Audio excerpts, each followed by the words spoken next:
Welcome back to the Gen Z Speaks podcast. You took way too long to say Gen Z Speaks podcast. The 5 words. You woke me up very early this morning. Yeah, I think I'm a morning person. You are not a morning person, are you? I am a morning person. What do you mean? Yeah. Really? Yeah. I'm way more of a night person. I've become a morning person. I was always a morning person. Really? Wake up? You really wake up early? I wake up. I've been waking up early, dude. High school? High school, we had this thing called zero period where we had to be in school by 6:30 a.m. I know, that's crazy. I could wake up early, but to make it all the way to school was hard. Yes. All the way to school? You live like 2 minutes from our high school.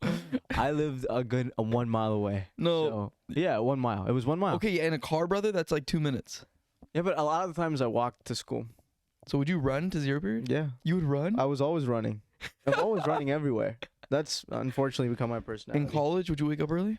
In college, absolutely not. I was always late to all the classes. Okay, so... Because I was running, but no, USC is a big campus though. You're running, it's like No, half but a would you mile. wake up early in the morning?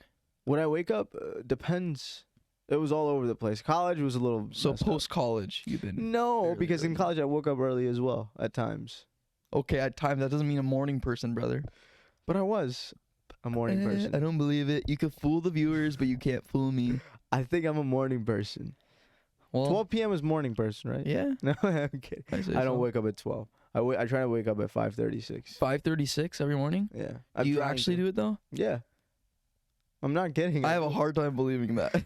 I think I have like a 60 to 70% success rate. 50 to 60%? 60 to 70. That's not bad. That's a D. It's majority. Why are you thinking? This Alright. is what I hate about academics. Why are we thinking of everything in grade terms? Why can't we just think of them as more often than not? I wake up early. How Okay. about that? All right. Instead of a D minus, which is what a 60% Yeah. is, right? So bad. Did you watch the Kevin Hart, Mark Twain? I did. For the viewers or listeners who don't know, in comedy, the most prestigious award you could get is the Mark Twain Award for Comedy. They give it out every year. Every year. Every year they give it to somebody who's Without accomplished. failure. Every year they give it to somebody who's accomplished a lot in comedy. And this year they gave it to Kevin Hart, and that episode streamed on Netflix recently. His best friends, his colleagues, the people he looks up to, they do a little speech for him, and in the end he gets an award. It's kind of like a roast, but in Yeah. like a loving. It's not a roast because it's all just love. It's supposed to be a praise, but they're Praise. comedians, so what are you supposed it to do? turns Not into roast a roast. you? Yeah. It was cool to watch. It was awesome, man. Oh, man, dude. I didn't watch any yesterday, but I was on a binge the other night. Went to sleep like at 2, 3 a.m. Just watching Adam Sandler's and then his. And I guess that's not really a binge. That's just 2 Mark Twain awards.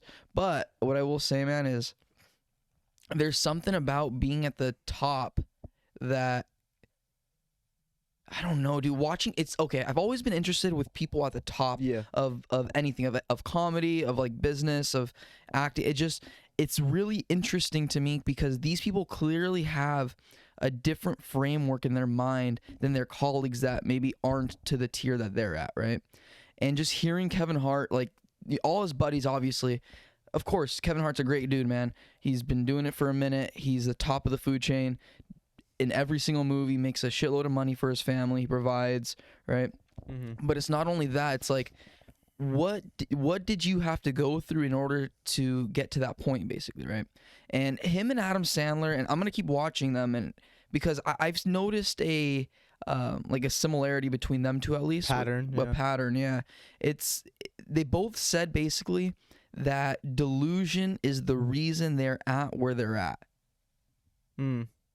And that really tripped me out. Basically, like their whole lives, they've been told, whether it's their best friends, their parents, their family members, everyone's told them that they're the funniest person in the room, that they're going to be that guy.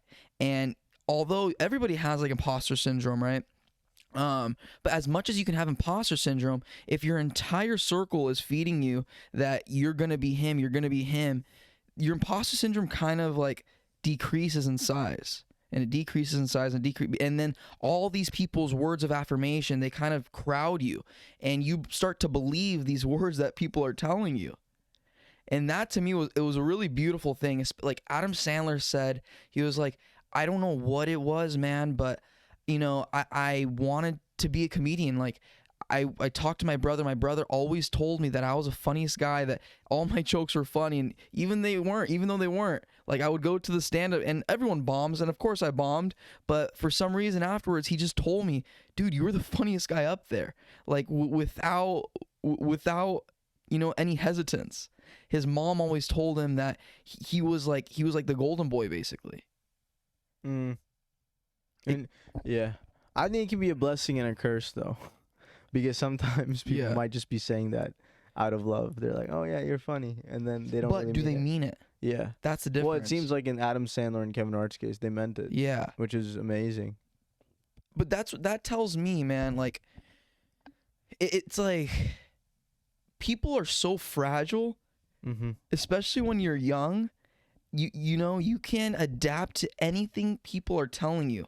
Like a lot of people that maybe aren't in the best situations in life, they probably had a pretty shitty childhood, right? Maybe they saw a lot of hurt in their family, or like were told, you know, this is bad. And don't get me wrong, I think you can turn around people's hate towards you, and you can turn that into fuel. But I think more often than not, people don't have that kind of willpower. And so they turn that hate and resentment against them, or those like mean words against them, into maybe it's the truth. Maybe I'm not that good of a person. Maybe I don't deserve more in life, or etc. And then that's why they kind of get stuck in this funnel of like hurt and so forth. Yeah. I think words when you're young, what you say to a young person, can have a really deep impact. For instance, if somebody says like something discouraging to you, even in a jokingly manner, that can stick to you if you've heard that before and you think there's some truth to it, you know. Absolutely. And that stings, and like that can affect the trajectory of somebody over the course of whatever it is that they're doing in life. Does that make sense? Like, I agree. Even the most smallest thing, which doesn't mean you shouldn't tease anybody or make fun of them. It just, you have to be careful with the words you choose. I was talking to this comic, this Irish comic. I forget his name. He is one of the best crowd work comics I've ever seen. Okay. I saw him at the Comedy Store, and I met him again like a week ago. And I asked him, like, what do you do when you do crowd work? And he was like, well, I'm Irish. I grew up this way. You know, he was like, everybody in Ireland is just this. They're just like constant banter. They're making fun of everybody. It's always like a roast battle. But he said something, another comic told him, and I forgot his name too, but he said, whenever you do crowd work, always make the person the hero. You know what I mean? The hero. So like if you make fun of somebody, make them the hero. So don't do it in a manner that after that they feel worse. They should feel better about themselves. So you know what I'm saying, or no? I get what you're saying. So when you like, let's say you're, I mean, this kind of relates back to what you're saying. If you're making fun of somebody, do it in a way that's loving, if that makes sense. Do it in a way where they feel good about themselves afterwards, that they don't feel like they got humiliated. Like they should feel like they got heard. Like you should listen to them. Okay. They should feel heard, and then like obviously make fun of them. Does that make sense? No, I get the logic. Just make them the hero of that bit. I feel like I see a lot of comedians not doing that, and they're pretty good at crowd work. Yeah. I mean, Akash, he doesn't make them feel like a hero. Well, Akash does it. Well, a lot of good like Matt Rife, for instance. He always compliments them, and then he comes back with a jab. Right. So in that way, you're like, he basically. It's not making him a hero though. Yeah, but it's making them feel seen. It's not like they're not gonna feel humiliated. Oh my god, like this is, oh my god. Yeah. Unless they're Will Smith, which I don't know. You know, like unless the dude is Will Smith and you're like full on. But I think it's important to make them not. I don't know if hero is the right word. That's the word this guy, the Irish comic, used. But you have to do it in a loving way where they feel more encouraged about life than discouraged. I feel that, dude. I definitely think. Like Chris Rock, for instance, in the Mark Twain Award, right? Chris Rock was basically saying how happy Kevin Hart was, and he was happy that Kevin Hart was happy. But then he made a joke about his second wife. He's like, "You got that second wife happiness." Yeah. He's like, that was such an amazing good joke. joke. He was like, so true, right on point, bro. And he was like talking about how, you guys don't went through any struggles. It's all like jolly, which is How true. crazy is that? And he said that to Kevin Hart, bro. Imagine if Will Smith was there. He would have. Just keep my wife name out of your mouth. Yeah, bro. There's some truth there. He thought Kevin Hart's happy, but Yeah. it's because of your second wife. Second wife happiness. We'll get into like the truth of that in a minute, but bro, okay. So I totally agree with you. Like words definitely can stick with a person, right? I'm a believer that like I'm sure you've had people say things that they say they didn't mean to you or whatever, right? Or people say things out of emotion. I'm a believer that anything that comes out of your mouth there's truth to it. Like you if I say something to you that maybe I didn't actually mean to say, maybe I didn't mean to say it out loud, but it doesn't mean that I wasn't necessarily thinking about it, right? Mm-hmm. And I think when you realize that there's people like I think when you realize that when people say things that they not necessarily mean, there is truth to it. And I think the sooner you're able to adapt to that, like kind of harden your skin, strengthen your skin, the better you're going to be. Because the real world, I mean, everyone knows the real world is not pretty, right? And that's where I conflict with, maybe Adam Sandler. Everyone's telling him he's the GOAT, his whole life, even though he was a nobody. And then you need hard skin, because I think that's where it can get dangerous. Because everyone's telling you you're great, but then real life comes and hits you and says, you suck. It's like, whoa. Who's lying to me? And that can really fuck with your brain, right? That could really mess with how you think about things and how you present yourself, or, maybe his comedy structure. I think can mess with a whole lot of things. If everybody in your life is constantly telling you you're amazing, I think you need better friends, because nobody's amazing all the time. It's just not possible. No, it's not possible. No human is perfect, right? I mean, unless you're a prophet. Even they struggle in life as well. Yeah. But I think it's important to have a good balance. So you should have friends that encourage you, but you should always also have friends, maybe the same friends, who tell you something when you do something wrong or something you can improve on. Because if you always think you're great, are you gonna try your best to improve? No, because you're already great. What else is there to improve on? But all the greats in the world, that's who they are. They are just great, right? They're great, but there's always moments where they're not great. Like, look at LeBron James. There's games where he just doesn't play good. He doesn't play like he's the GOAT. Mm-hmm. That's just the truth. Yeah. There was games when Michael Jordan just didn't play like he was the GOAT. True. Just like comics, there's moments and days in these smaller comedy clubs where they're bombing. Andrew Schultz was recently talking about how he bombed. He was, his Diddy bit. He did a Diddy bit. It was really good, but he kept bombing it. He was talking to Joe Rogan, I think, about it. And then he found some tags, but he was bombing it in the smaller comedy clubs. But he, came back and figured it out eventually. Right. So I get what you're saying. So you're basically saying that if you feel like you're the great all the time, then there's no reason to, improve or fix yourself, basically. Yeah. Nobody's great all the time. True. No, I'm 100% with you. But I do believe that if in your head, you delusionally believe that you're great, then you'll think it was just a fluke. And then you can just go back to your normal routine. Absolutely. Right? Rather than it affecting you, and you can go down a downward spiral. Yeah, that's different. What you're saying is, as long as you believe in yourself and you believe you have something to say. But it's not even believing, it's knowing. It's knowing, yeah. Believing and knowing, I think it goes hand in hand. Yeah. I don't think they're going hand in hand. You don't think so? No. Why not? Because belief that's like a system of thought. Knowing is just the truth. So if in your head you know this is the truth, then you're going to act that way. But if it's a system of thought, that doesn't mean everybody else believes it. And if everyone else doesn't believe it, then it might not be the truth.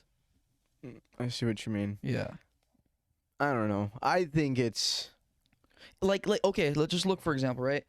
Even like in political atmospheres, right? Even like Napoleon Bonaparte, right? He just thought he was the guy. He just thought he was him. So every action he would make was because it was the right move.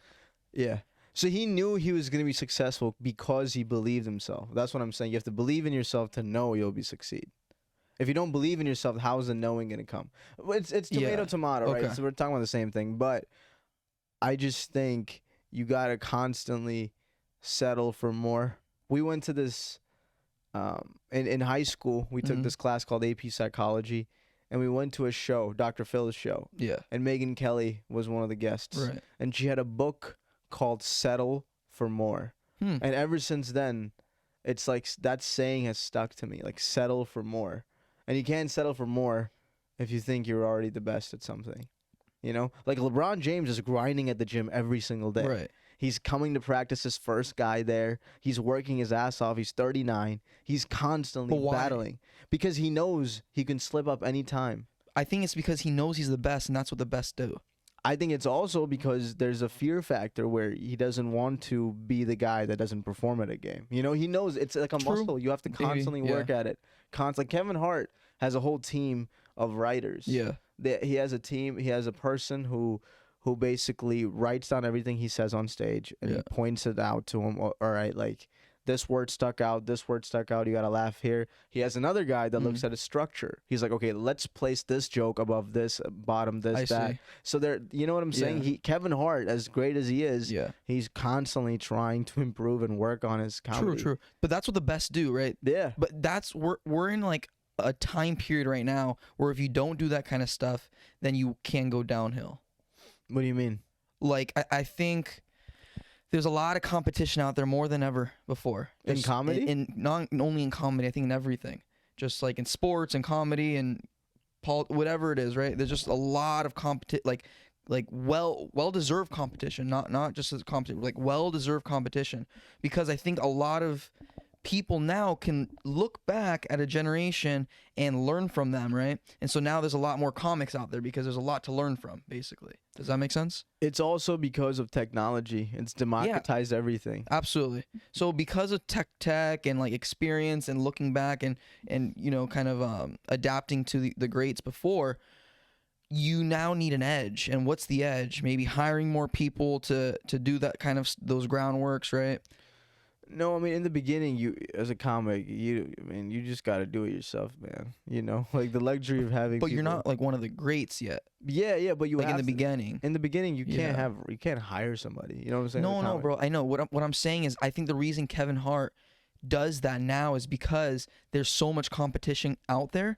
Like it's Kevin Hart or Chris Rock or whatever, right? They're all the greats are competing against each other, and if they don't have that type of framework where there's an edge to one joke to another, that one joke can set them maybe behind.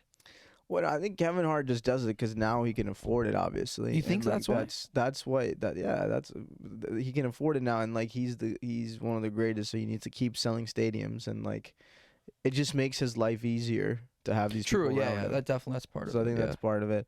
In terms of GOATs, I don't think Chris Rock, Kevin Hart, and Dave Chappelle are competing against each other. Like, just so for instance, Kevin Hart and Yeah. Chris Rock just went on tour together. Yeah. They're really good friends. Like, they don't. But that think doesn't of it as- mean we don't have competition. Yeah. No, you're right. I'm just saying, like, I like the fact how the GOATs of comedy, Yeah. they don't really view it as competition against each other, which I No, I admire. think they do. You think? I 100% think they do. Think so. I think that's what pushes them. really. This guy made that joke. I need to figure. Yeah, bro. I think even like with anything, I think with acting, a lot of the goats of acting, they'll act together, yeah. right? I do think there's definitely a lot of competition. I think even like in basketball, if you want to talk like on the Lakers, there's a lot of good players, right? But they still play together. They're still like boosting each other up. Like, oh, he played like that. Now I need to get a little better. And you know, it's like Yeah, but that's Yeah. inspiration. That's different. no, than it's competition still, bro. I don't think because.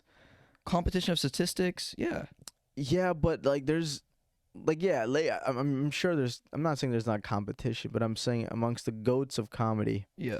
I don't know if they're just in their own league. Like they don't need to compete against each other anymore. Maybe they did it once. You know, they did actually. Kevin Hart and Chris Rock and Dave Chappelle maybe 10, 15 years ago, but now they're just settled. Regardless, I think. Yes, technology has democratized comedy, podcasting. And look at how many people have Yeah. done comedy through podcasting. They see two people talk Yeah. comics. They do a lot of podcasts. They're like, I can do this, and they Right. try it. And yeah, technology. That's one of the beauties of social media and Yeah. technology. It's really democratized the field of art, specifically filmmaking, acting, sketch comedy. You know, these small niches that used to be hard to break into, but now I genuinely believe if you're truly talented, you truly have what it takes, you can do it. You just need a cell phone, an Instagram account, Yeah. and some clips, and it's possible if you stay consistent. If you stick, that's huge, huh? Consistency. Yeah, man. Because in the beginning, bro, there's a lot of great comedians who never make it because they don't have the discipline, the hard work, and just the grit to Keep play the going. long game. Yeah. Because this is I mean, I've told you this before, but this is a 10, 20-year game. Like, Right. you know, it takes you a lot of years to get really good. And for some people, it's faster, you know. Yeah. But if you look at any of the top comedians right now, almost all of them have been doing this at least 10 years plus. Do you remember when Chris Rock said that, you know, when Kevin Hart was a young comic coming up, he asked me for advice, and then he said, you're better than all these guys, just find your own voice, basically, right? What do you think about that? Yeah, so Chris Rock said Kevin Hart was a young comic. He goes up to Chris Rock and he asks him for advice. What do I Yeah. do? And he's like, Kevin, you're the funniest guy, but amongst your group of friends, comedian friends, you're the funniest. But if you stay in this circle, you're not going to find your own voice. Right. So get out of this circle, find your own voice. And then Chris Rock said within 800 days, Kevin Hart was beating Chris Rock in terms of selling tickets and like becoming a great comedian. Insane. Yeah. I think that's true because look, man, with anything in life, it's not just comedy. If you keep hanging out with the same people and not that doesn't mean you should stop hanging out with your best friends. It just means have more experiences, you know, like be more open to talking to different kinds of people. Be more vulnerable to change your style about something or your perspective. Just be more open. Okay. That's what I think he meant. Yeah. You know? Because if you're with the same dudes every single day, 24/7, Right. you're not really growing as a person. That's, I think, what Chris Rock was saying, you know? Yeah. Like, open your mind to different comics and styles and ideas. And yeah. I think there's a lot of ways to success. I think that could be one of them. And then, so like in Adam Sandler's case, right? All he does is hang out with the same group of guys, and they cultivate each other, and they cultivate, and they cultivate, and cultivate. And Adam Sandler is probably equally as successful as Kevin Hart, in my opinion. And so, I think, I don't know, dude. That's so crazy to me, man. But Adam Sandler isn't doing stand-up comedy. No, as but much.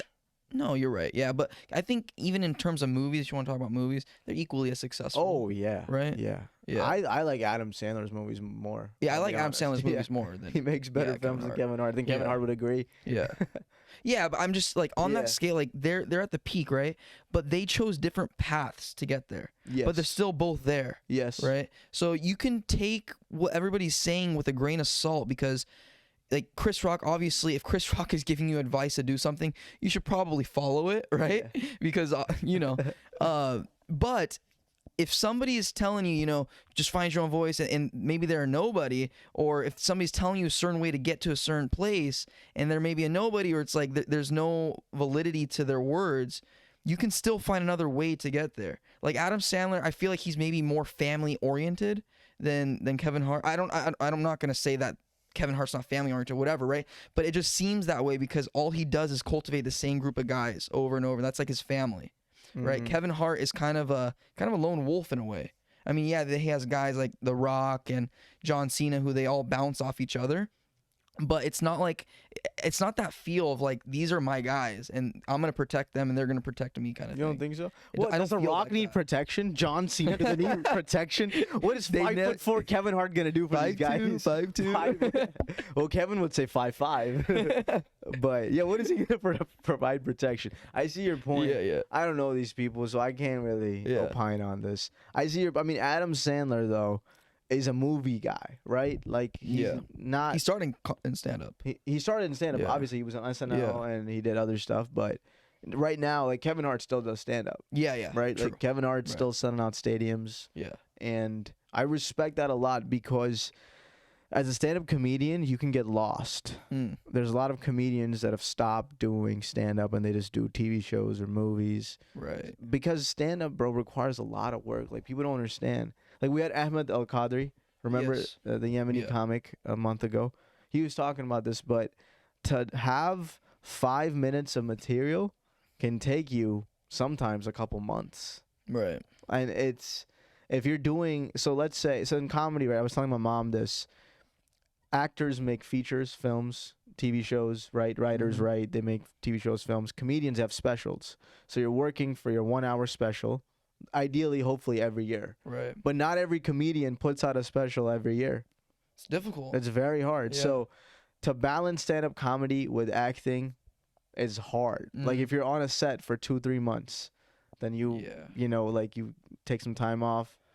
Where is the time to do stand up? If you're just going after, if you're filming like 3 movies a year, when Yeah. do you do stand up? Yeah, Because stand up is that field, bro. You can't just half ass it. Mm. Like you can bomb on stage if Yeah. the jokes are not funny. Kevin Hart does it. Kevin Hart is a monster of Yeah. like work ethic wise. Like I don't Yeah. know how he does it. He also has businesses. He's doing everything. Yeah. But like you said, he's kind of a lone wolf. Like he puts himself before Yes. everything, Right. which I mean is one way to live life. But yeah, he's done it. He said on Joe Rogan, he was talking about how he has all these types of businesses. This is years ago. And he goes, I remember, yeah. why not? Everyone asked me, oh, you don't want to be the top of the game? He said, why can't I be the top of my game and still have businesses? Why not?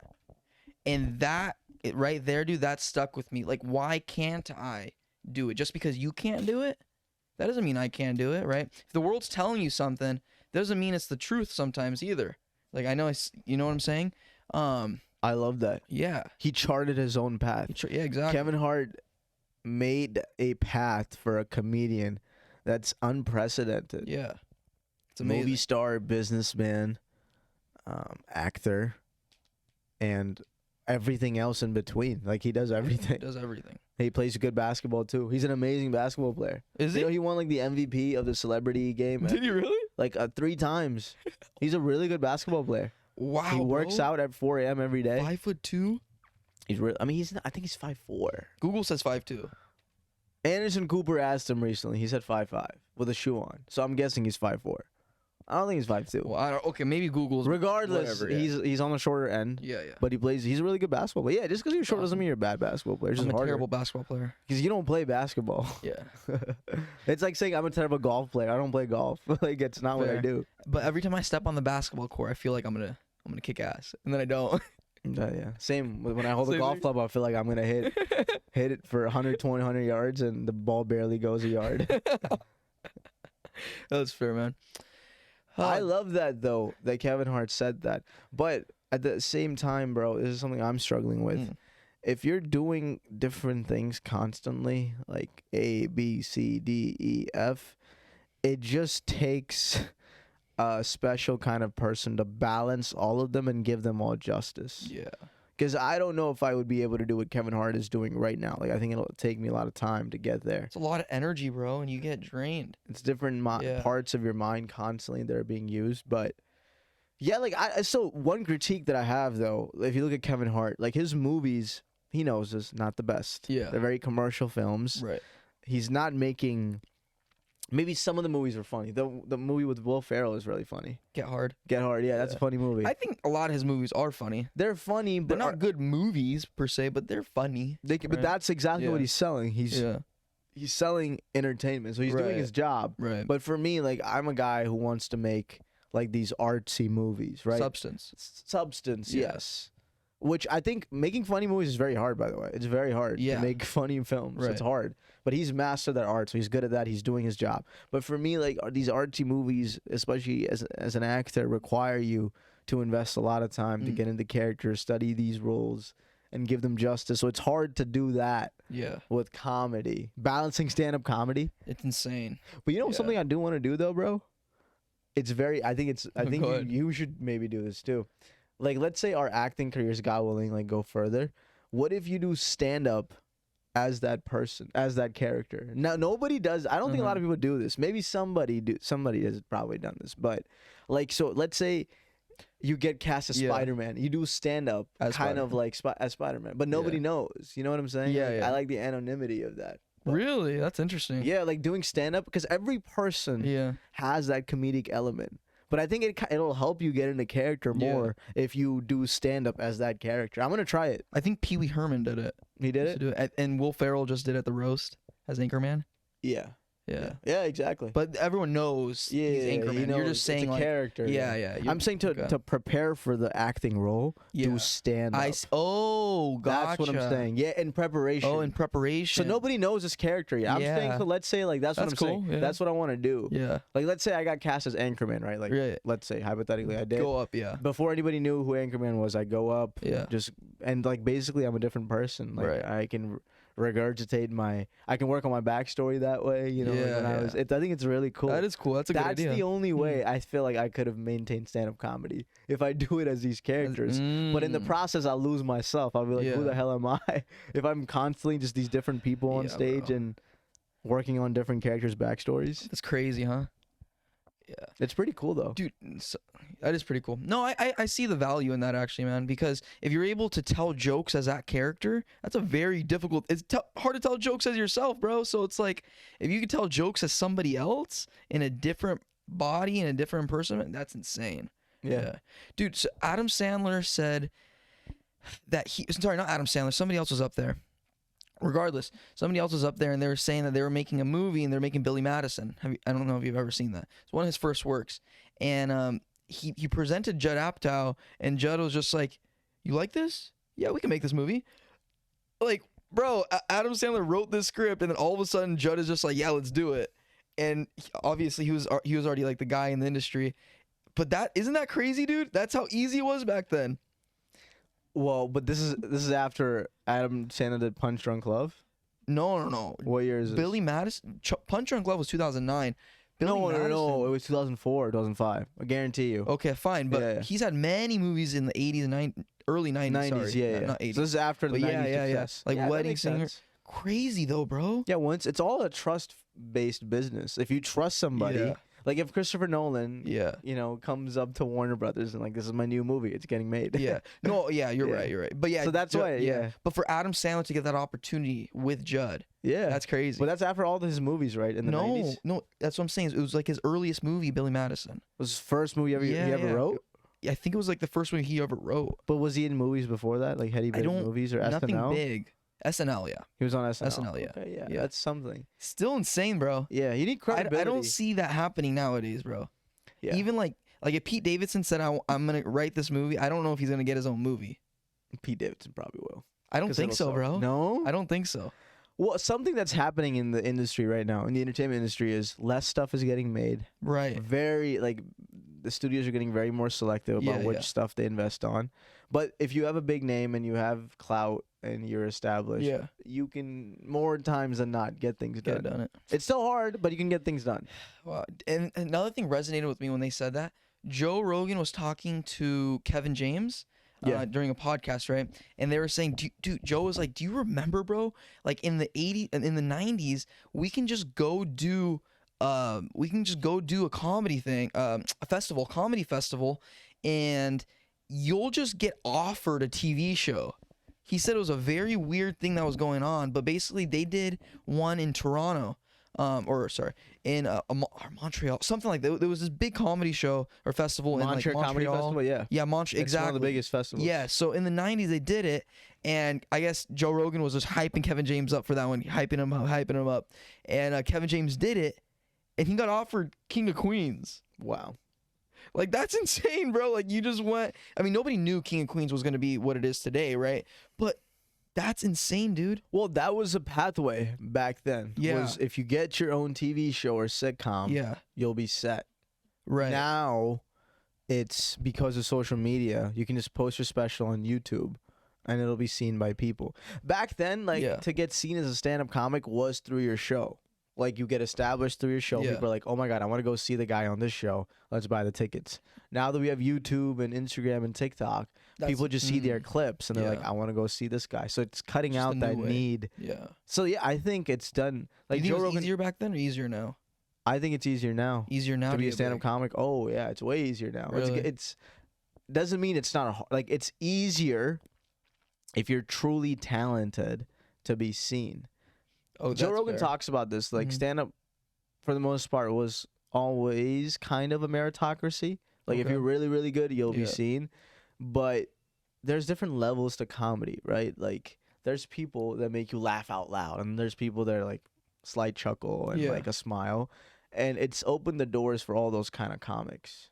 Because there's a I see what you're saying. know what I'm yeah, saying? yeah. Like, there's there- different avenues now for stand-up comedy. yeah.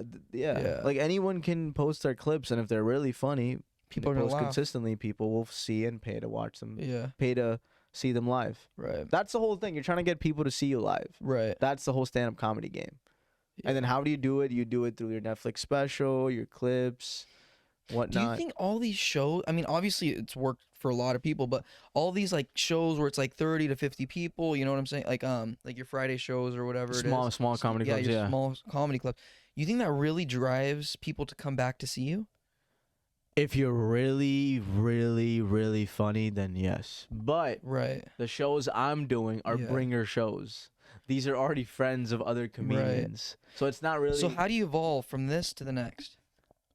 You just gotta, for me at least, the position that I'm in, I have to first be comfortable in my style of comedy. Mhm. Like, I need to just be more comfortable, develop my 1 hour, whatever it is, Yeah. and just post clips online. That's my whole thing. If the more clips I post, Yeah. that's my Something will avenue. catch. It's a Yeah, numbers game. yeah, yeah. Same thing. No, but I'm not counting on people who see me at these bringer shows Okay. to come. So just to get comfortable on stage, get your Yeah, material up. just stage time, bro. How many are you writing a lot of jokes a week? How many jokes are you writing a week? I don't do it by joke. I mean, I Okay. actually started to do it recently. Like, I tried to write a joke. I haven't been writing a joke every day, Okay. but what I'm kind of gonna do is develop. So I'm working for my 1 hour special. So every month I work on my 5 minutes. 5 times 12 is 60. Yeah. So every month I work on my 5 minutes. I move on to the next 5, next 5, next 5. That's Okay. the goal. And once Okay. I have that, hopefully, luckily, like, if I can get some shows with a real audience and I Yeah. have a camera that can be recorded, I'll start posting some clips. So 5 minutes a month. 5 minutes of material a month. Okay. Just perfect that, work Yeah. on it. And yeah. And that's interesting. So why? So you're gonna do? It's basically like a 5 minute set a month that you're trying to get down. Do you think you could perfect a 5 minute set in a month? No, you can't perfect it. So but is it then like? you I'm just trying to keep understand, working- right? Yeah. So it's like you do your 5 minutes in January, then February you're writing a new 5 minutes, and you're still perfecting that first, Yeah. and then you're just like kind of stacking it up until month 12. Yeah, you just recycle. Mm. So the way a great comic I saw, Mike Estime, Yeah. at a comedy club, he told me this advice. He's like, always do old material, but also always do new material. It's a balance. Yeah. Don't just always be doing jokes that you know are gonna land. Right. So always try something new. So that's what I try to do on stage. Is like, first couple minutes, I know this stuff is gonna work because I've tried it in different audiences. I know specific words that'll catch on, but you never know. Something new might come out. Yeah. It's weird, bro. When I write something, Uh-huh. something else comes out on stage, and like Really? if I say like a different word, it'll get laughs, and I'm like, whoa, I didn't mean to say that, but now I'm gonna keep it because it worked. I see. So that's why, like, it sucks, bro, to do old material because Yeah. you're just like saying, you know, the whole deal, but you have to do it in a different way. I feel like that's what keeps it more exciting, Okay. and you For never you. know. Exciting for you. Yeah, and like, but I think a lot of good comics have told me that advice. It's Oh, like, okay. you know, like, keep doing your material, but do it in different ways and Yeah. see what sticks, what doesn't, and obviously try new material constantly. You have to be disciplined. Just keep going and going. Yeah. Yeah, bro. That's like anything though. That's just the nature of comedy. It's just jokes. Well, it doesn't need to be. Do you think It can bro- be bits too. Yeah. I mean, I'm not saying this. I don't think this is true at all. Actually, I'm just curious, bro. I was thinking about it. It's like your whole life is laughing. Do you think it can ever get old? I don't think it's healthy to laugh like 5 to 6 hours a day. Yeah. Right? Like it's not Right. healthy. There needs to be some boundaries. Right. That's why, like, for me, I was doing a lot of open mics last couple months, right? I was doing a lot of mics. Yeah. But then I realized, like, I need to take a little bit of a back seat because, like, I need to live life Mm-hmm. and then I can talk about it. If Yeah, my whole life is just Comedy. going to comedy clubs every single day, I have nothing. What do I have to offer? See, bro, there is no answer. Yeah, to you this. there. There's no answer. It's just what's working for you. That's Yeah. the thing, bro. You can ask. I guess I struggle with this too because even in business, like I want to ask people with way bigger warehouses. I mean, what did you do? Like, what's the blueprint, right? But there's no fucking blueprint. Yep. Right? You can ask because, like, we're in a stage where we're ignorant to what they know, right? These top guys, we're ignorant to what they know. But once we're there, we can look back, and I think this is what they do. They look back and they realize these kids, dude, like they think there's a blueprint, but it's just you got to carve your own path, right? You just got to figure it out what works for you, and then just commit, and then double down, right? That's exactly. And that's right. exactly what they did. Probably a lot of people don't really have mentors, right? They just have to figure it out and then go on and so forth. The people with mentors, obviously, like that's a gift. Like that, you should be really fortunate because you can now cancel out a lot of legwork in the beginning and just adapt to what these people are telling you works and doesn't work. But for the most part, it's just learning as you go, doing. And my dad told me this actually. He tells me what works, increase the velocity on what works, and what doesn't work, just keep it on the back burner. Keep it on the back burner. And then if you just keep increasing what's working, eventually there's going to be growth, right? But if you just focus on what's not working, who's to say it's going to get better, right? Yeah. Because that's going to take a lot more time, and that can now jeopardize what is working because you have to put time and energy into these things, right? And if you put just your time and energy into what is not working and try to improve on that, then now just by default, what is working decreases in value and decreases in energy. Absolutely. Yeah, that's a trip. You have to keep trying different things. But if something is sticking, yeah, just keep at it. Right. Same thing with comedy. Like if there's a joke that you know is working and then just follow the same premises and structures and logic and create something different, but also similar. Yeah. How do you feel about that joke Chris Rock said about his second wife happiness? It's perfect. It's so true. Every joke, I love. But no, how do you feel about that? Like for Kevin Hart, like he was laughing his ass off. No, of course, bro. Yeah. But for you, like, what do you mean for me? Like this girl. I ain't got a second wife yet. No, I know, but this girl kind of built Kevin Hart with Kevin Hart. His first wife, and then he takes off for I don't know the reason, right? It could have been. I think he cheated on her. A multitude. Right? I probably would think so, but I don't know. I think so. I think that's what happened. And then now you find the second wife, and you're already successful, and now she's kind of just in it for the ride, and she's reaping the rewards. Fuck, dude, that is rough. Let me just make sure because I don't want to backbite and. You don't want to backbite Kevin Hart?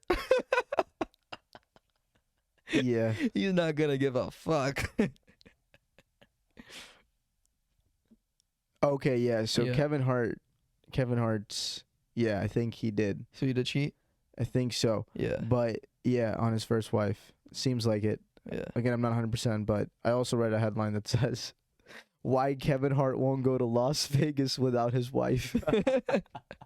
Man's traumatized. He's like, I ain't leaving my second wife, bro. Dude, we can talk about this for hours, but.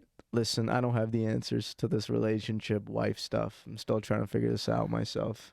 Dude, that's insane I don't to know. me. It's very hard. That's my fear, man. That's what fame does to you. You think the thing that fame does to you, and listen, I know nothing about fame. Yeah. I know nothing about fame. I'm just a regular guy, but from what I can outsider, tell, as an outsider, what I can see is fame makes you delusional to the extent that you become obsessively greedy. You become obsessively greedy in all aspects of your life. Yeah. Think about it. Like, if everybody's constantly telling you, you're the man, and, like, they're giving you new cars, new houses, different paychecks, and different currencies. Right. You're like, hold on a second. My wife, how can we upgrade her? Right. And then you go out there and you see the most beautiful woman. Yeah. They're talented too, and they're all available to you Right. essentially. So it's like, why not? So they're like, hold on a second, like I earned this. Maybe they think of this. Maybe I don't know how they Oh my God. how they bro. legitimize it, but they Yeah. think I earned this. Right. So I'm gonna do whatever it is that makes me feel happy at this given moment or time. I'm sure he takes care of his first wife. I'm sure he still takes care of her, like, money-wise, Yeah. financially. Bro, but, like, it's almost like she was a placeholder for all the hardship. I don't know, man, exactly what happened in his life. That's why I hate like, because I don't know, right? The relationship dynamics. There's a lot that happens. Of course. There's But probably a if lot. we're talking about the concept of cheating, right, Yeah. or like the concept of of two people making it out together, and Yes. then they get divorced after Yes. 8-10 years after one of them gets really established, famous, and rich. Yeah, it's tricky, man. Adam Sandler didn't do that, bro. That's Really? what this guy, Yeah. bro. I don't know what it is. I think you can see it though. I think everybody sees it. He doesn't care the way he dresses, bro. Like Kevin Hart, Adam Sandler, maybe like mind-wise, maybe they're very similar, but also I think they're very, very different too. You can see like the swagger in Kevin Hart, right? He tries to have that swagger. Adam Sandler doesn't care. Like he doesn't need it to like. But to Adam him, he just Sandler doesn't still has a need it. swagger to him. You know, he's a cool guy. But why is he cool, bro? If some guy was dressed like that down the street, you wouldn't think he's cool. Because I think in both cases, right, Adam Sandler is unapologetically himself. Yes. Kevin Hart is unapologetically himself. They're two different I don't people. think so though. I don't Kevin think Kevin Hart? Hart necessarily is. No. I think so. I think if you no, I don't think so. I think if you saw Kevin Hart walking down the street like as a nobody, I think you'd think, oh, that guy kind of cool. He's kind of has some Yeah, swag. but he's himself. But no? Sam, I don't That's know. what Kevin Hart is. He's just a, I don't know. I don't know if he's like that. again, Yeah. I don't know Go ahead. Adam Sandler or Yeah. Kevin Hart. From what I've seen, though, their interactions with people, they seem like they're themselves. Yeah. You know, like Adam's the way he does interviews with other actors. Kevin Hart, the way he talks to other comedians. The way No, he, Kevin Hart's two different people, bro. You think so? Yes, he has a funny side and he has a serious side. And it's like what comes out depends on the situation. But we he's all in. have those sides to ourselves. Adam though. Sandler doesn't. He's just this guy. He's just him. No, He's just Adam Sandler. I don't know. I think Adam Sandler has a serious side. Come on, Bro, there's a joke that so David Spade lost his mom, and nobody was calling David Spade because they were afraid to tell him, like they're afraid to talk to him because in those moments when you lose somebody, you don't know what to say. People don't know what to say, right? But Adam Sandler got up, he went to David Spade's house, and he went, "Oh yeah, depression," like fucking with him. Like that's just who he is. Like he was like Yeah. basically saying you have depression without saying it. You know what I'm saying? Because that's just the guy he is, bro. That can backfire. Though. It can, but that's what I'm saying. That's just him. I'm not saying that it's the perfect way to do know things. these two. I don't know, bro. I don't know. We'll see. I don't know. Maybe one day we'll get to talk to these two guys and we can figure it out for ourselves. My goal in life for me, bro, is to like maybe to understand how to speak in certain situations, but it is always to just be me. I don't want to be somebody else because I'm in front of somebody else, like a different person. Does that make sense? Just because people seem more serious, I'm talking to these people that seem more serious, I don't want to have to act more serious. Just because these people seem more funny and more loving or whatever, I don't want to have to act more funny or I just want to be me. Yeah, but you as a person, are you 100% serious? No. Are you 100% funny? No. But you're just Matt Gutierrez. But your most of the time when I interact with people, Yeah. I'm funny most of the time. Like I like to crack jokes, even though maybe they don't land. That's just me. I like to be. I guess the word's goofy. I like to be a goofy Okay. person, right? Yeah, that's fine. Yeah. You can be a goofy person. Yeah, man. But I don't know. I don't know, bro. I just see these guys, like not just these, not the top guys, people in general, bro. They like mold to the people that they're with, and like completely. Like you can change maybe your vocabulary, like maybe not to cuss so much or do this and do that, right? Just minor things to make other people feel more comfortable. But to change like the way you're talking and to change your personality just to fit the vibe, I just think it's a very, I don't know. I think people are three-dimensional. I think it's very rare to meet somebody who's just like, you can give one adjective to them and that applies to their entire personality. You're right. That's true. You know what I'm saying? that's So true. I think oftentimes when people do change the way they are to certain people, it's because they don't feel comfortable or they feel like they need to earn the respect or praise of this person, Yeah. right? They don't want to. They just want their reputation to be thought of as a certain way. I think it has to do with comfort. You know, You're what I'm right, saying? bro. But That's not. if I'm not. you I'm want your not reputation to be seen a certain way, that's not you. yeah, but like as I think young people like authentic. I'm not saying I'm perfect at this because I'm not. Yeah. I make this mistake all the time, but this is something that I'm striving for at least. I think people like authenticity. 100%. Yeah. And if you're trying to mold yourself into a certain person in front of them, Go finish your thought. if you're trying to mold yourself into a certain person in front of them, they're eventually going to learn the true person, and they'll now have thoughts. This guy was just trying to get on my good side. It's fine, but now they have this thought of you. I just think it takes a bit of time to be your complete authentic self all the time to everyone. It takes a certain level of confidence to do that. Confidence, yes. That's That's the word. Yeah, you need Yeah. confidence to be your authentic self to everybody. I this is something that I'm actually actively working on, is just being myself regardless of who the person is. Or, like, let's say it's somebody super famous. Like, I need to be my certain Right. but it's hard to. It's hard, of course. It's hard to. But that we need to work on that. It's just Yeah. like confidence in Yeah. ourselves. Like Yeah. that's what I'm saying. If we believe that we are them, we are that person, we are that guy, then we don't we have that confidence naturally, and we can just be our authentic self. I just thought about something. I think we do that because we have different levels of respect for people. So let's say, Okay. like you're meeting Adam Sandler Yeah. in 5 minutes. You're not gonna be the way you are with me right now. It'll take you a little bit of time Of course, to become that. Yeah. But if you don't think of him as Adam Sandler, Yeah. if that was Jenish, thank you, our other best friend, you'd be the same guy. But it's because you have different levels, not of respect in a bad or negative or positive way. I'm just saying you have a different, perspective on who this person is. Like you think you need to make him like you. Jenish already likes you, but Adam doesn't know who you are. You know what I'm saying? Yeah. That's why we tried to be somebody. You're right. It's you're because right. we just want them to think we're okay, we're cool. Yeah. We're good. Yeah. You're right. But if you think you're good just the way the way you are, you don't need to be that certain way, But right. So what you said, like I agree with you. I think that's exactly why we act that way. We feel we need to gain their approval, basically, right? Like I would feel like I need to gain Adam Sandler's approval. But by doing so, that's a fallacy, because if we just are who we are, he's probably going to like us, right? He's probably going to be like, this kid's kind of cool, right? And everyone is like a yes man to these guys in general, right? Like if you're just meeting somebody, I don't know, dude. I just feel like especially to Adam Sandler, Kevin Hart, everyone's like a yes man. If you're just who you are, they can appreciate that. If you crack a joke, and honestly, dude, to be completely fair with you, if I crack a joke with one of these guys, like anybody in general in life, if I crack a joke and they take offense to what I'm saying or they think I'm a certain way, I probably don't want to hang out with them anyway. Yeah. So why am I initially going out and trying to be somebody if in the long run if they don't like the way I actually am, I don't want to hang out with them? Does that make sense?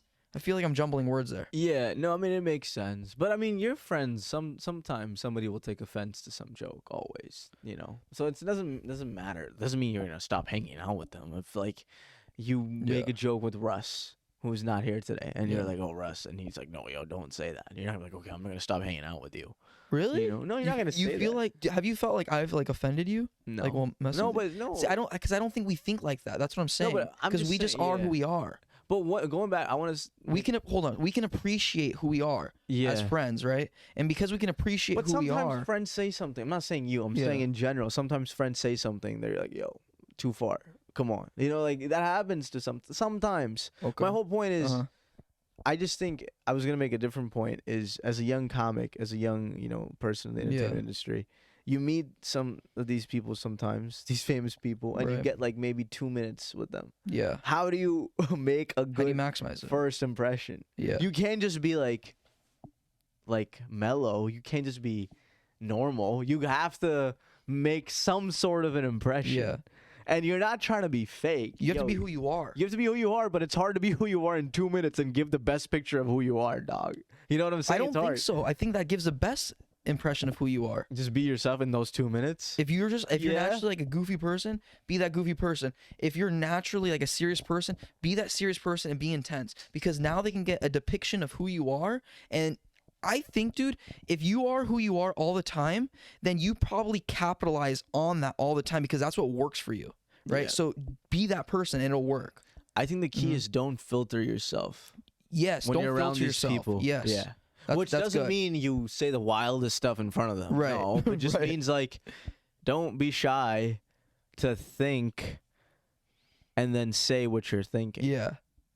Again, this that's is it. extremely difficult if you're in front of Kevin Hart or Chris Rock. Like, what do you It's do? hard. It's It's a very hard. difficult task. It's kind of But- nerve wracking. yeah. But you know like But we have to you strive get for it. Yeah, you get better at it and Yeah. like if you spend time around them in their circles and like you meet them, Yeah. you kind of realize they're just normal people. They're just a human. They're just humans, Yeah. dog. They have bad days and good days.